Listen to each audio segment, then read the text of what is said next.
everybody. It's Colby from Four Quarter Butcher Shop here. We're gonna grill a sirloin steak. So I got some instructions here for you. Let's go. So I got the green egg all heated up. Got it about 450, nice and hot. Got some nice Jealous Devil charcoal in there. And what you want to do is you want to make sure your grill is really nice and clean. So you get it really nice and hot, and you scrape it down. That's very important to get really nice, good, clean grill marks. And then I also, what I do is I oil the grill up. So I got a piece of paper towel here with oil on it, and then I just give it a nice rub. It's gonna keep it clean. It's gonna help the grill marks. It's gonna keep the steak from sticking to the grill. And what's basically what you want to do before I start grilling, I'll tell you what you want to do is you want 2 minutes this way, and then you want to flip it over 2 minutes that way.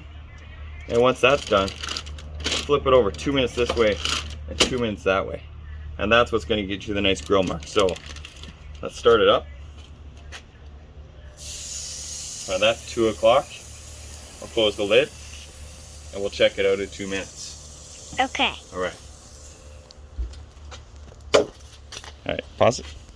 This steak's been on about 2 minutes now, and it's coming off the grill nice and easy. It's got nice grill marks. It's important that if you're trying to take the steak and it's sticking to the grill, don't panic, just let it go. That means it hasn't created the proper grill marks yet, so it's still forming. So if that's the case, just let it go. But in this case, no worries there. So I just got at 2 o'clock, now I'm flipping it to 10 o'clock, and I'm gonna wait another 2 minutes. I should say too, what the steak is: sirloin, top sirloin steak from West Grade Premium Beef in Durham, Ontario. Top quality stuff. It's a crowd pleaser. If you cook it the right way, if you slice it the right way after it's rested, after it's cooked, it's a top-notch steak. So you're in for a treat if you're getting one of these. So I'll see that guy in another 2 minutes, right? Yeah. Okay. Okay, we're back. We did the 2 o'clock and 10 o'clock, and it actually should be 10 o'clock and 2 o'clock. Got that mixed up, but whatever. We still got the steak, and it's been 4 minutes this way on that angle, 4 minutes, or 2 minutes that way on that angle, 2 minutes on that way. And now we're going to the other side. Look at those grill marks. You got a nice hot grill, that's what they should look like. So there you go. Set it and forget it for another 2 minutes. We'll be back. We'll see you in a minute, right? Okay. Okay. So we did the cross hatches and the grill marks on the one side. Now we got it flipped over. We got that angle. We're gonna flip it to here and go for another 2 minutes. However, at this point is where you want to start to really pay attention to the steak. You want to look at to see how it's looking, if there's any liquid coming to the top, because the 2 minutes and 2 minutes or 4 minutes per side, it's not an exact science. It's always going to depend on the thickness of the steak. Was the steak warmed up before you started to cook it? So that's where you got to start to look at it. You start to see, if I squeeze it a little bit, I don't know if you can get some, if you can see that or not, but I'm starting to see a little liquid rise to the top. That means it's coming up to medium rare. Once I start to see some red in there, that means it's coming up to medium. And with the sirloin, I do recommend it at a medium. A lot of people think a medium rare is your ideal steak, but with the sirloin, for some reason, a medium just works, and it almost works in its advantage and makes it more tender. So I'm going to take it off right now because that's not quite a full 2 minutes. However, I'm starting to see that liquid rise to the top, so I know it's done. So I'm going to take it off, let it sit there, and I'm going to let it rest. I always like to let it rest for half the amount of time it takes to cook. So that took about 7 minutes. I'm going to let it rest for at least 3.5, but I'm probably going to take a bit longer. The longer the better. The longer you rest it, the better the juices are just going to settle in. And then you can just throw it back on the grill to heat it up if you're worried about it cooling down too much. You don't have to worry about that because it's going to stay warm in the center. It's all about just reheating the outside of the steak when you're going to the plate. So we'll do that next. And I should say, shout out to the Roof Man for the swag in this video, sponsoring this YouTube video. Thanks a lot. Hi guys, before we go any further, I just got to give a big shout out to the cameraman today. We're going to flip this around and show you who it is. It's my son Miles. Thanks a lot for helping us out. Say thanks.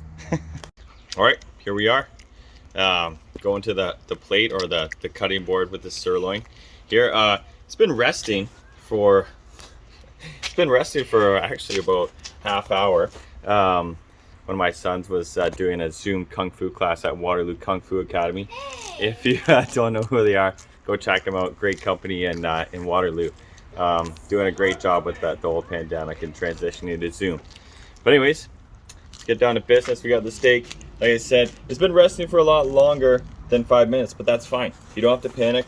It's longer the better. The juices get settled. That's gonna distribute the color throughout the whole steak. So instead of just being medium right in the middle of the steak, it's gonna be throughout, and that's what you want. So all you gotta do, get your grill, get your steak, maybe 3 seconds, flip it over, maybe 3 other seconds. On this side, grill mark's not as good, but that's fine. You got the presentation side. That's what you're showing. So you don't have to show anyone that if you don't want. And this is really where it comes down to with the sirloin. If you're gonna try to eat it like a ribeye or strip loin and knife and fork and take big pieces, may not work out as well.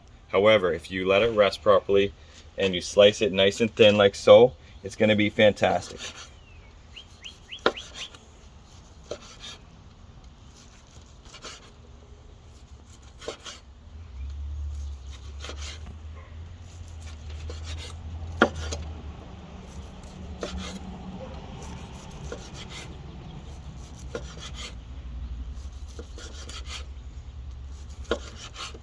Maybe got a little over medium. That's all right.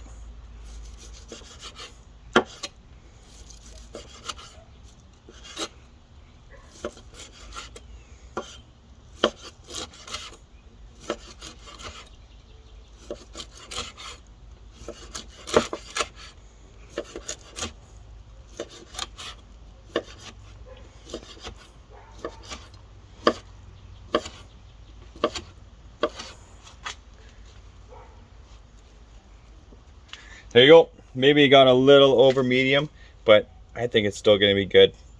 It's not always going to work out exactly the way you want it every time, but I still think at this, just over a medium, it's going to be fantastic steak. Like I said, as long as you slice it nice and thin, that's what you want, and that's going to be a really nice, tender, flavorful steak. And it's good for a crowd. You know, these are 1 pound pieces, so good for 2 people. Get a couple of those if you're feeding 2 couples and you're good. Anyways, thanks a lot for watching, and enjoy your night.